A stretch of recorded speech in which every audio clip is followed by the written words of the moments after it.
it's the man that everyone has been waiting for, and that's MC Hammer. He's a 3-time Grammy Award winner and has sold more than 50 million records. And right now, he's specifically serenading the ladies, handing out roses, and the crowd is definitely enjoying him.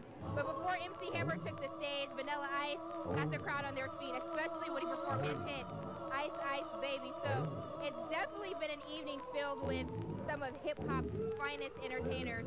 And tomorrow evening, the country music stars will take to the stage, starting at 6:30 with Frank Foster, followed by Parmalee, and Jake Owen will round out the night at 9:45. So if you're looking for something to do on your Saturday, come on down to Music Fest and enjoy the activities right here in downtown El Dorado.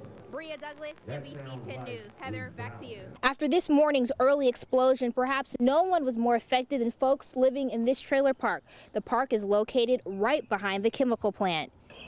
The suspect Tubbs was in court earlier today and was charged with 2 counts of capital murder, child endangerment, and possession of a firearm. He's being held at the Union County Jail without bond. His next court appearance is scheduled for November 27th. As for that 3-year-old little boy, he's in the hands of the Arkansas Department of Human Services until he's released to a relative. Brea Douglas, NBC 10 News.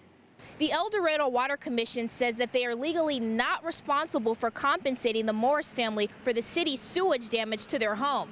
That's because they're protected by what is called tort immunity, a state law that means that the water company cannot be sued for negligence. For every student that received a scholarship at the academic signing day, they signed this letter of intent, and for most of them, it meant the start of a brighter future. These are just some of their stories, stories of service and courage that bond these 4 Arkansas victims together. And that's why this memorial is being dedicated in their honor, so their lessons of bravery will live on. Members of the El Dorado Police and Fire Departments drove to New York to pick up this 700-pound piece of steel. This 6.5-foot beam is a piece of what remains from Tower 1 of the World Trade Center. Mayor Cole says he's turned in all of the hate crime evidence to the FBI in Little Rock to take over the investigation into who's responsible for the crime.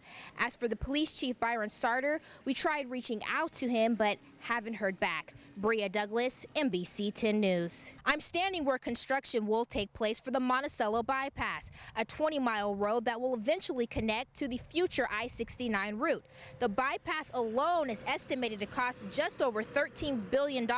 Georgia Pacific does want to emphasize that they aren't laying any workers off at this time, but they are letting their employees know that they can voluntarily take time off or use some of their vacation time until the dams open up and water begins flowing again to the Ouachita River. Brea Douglas, NBC 10 News.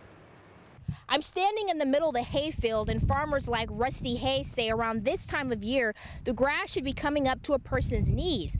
Well, because of the drought that Columbia County has been experiencing, hayfields are not producing enough hay, making that very difficult for farmers.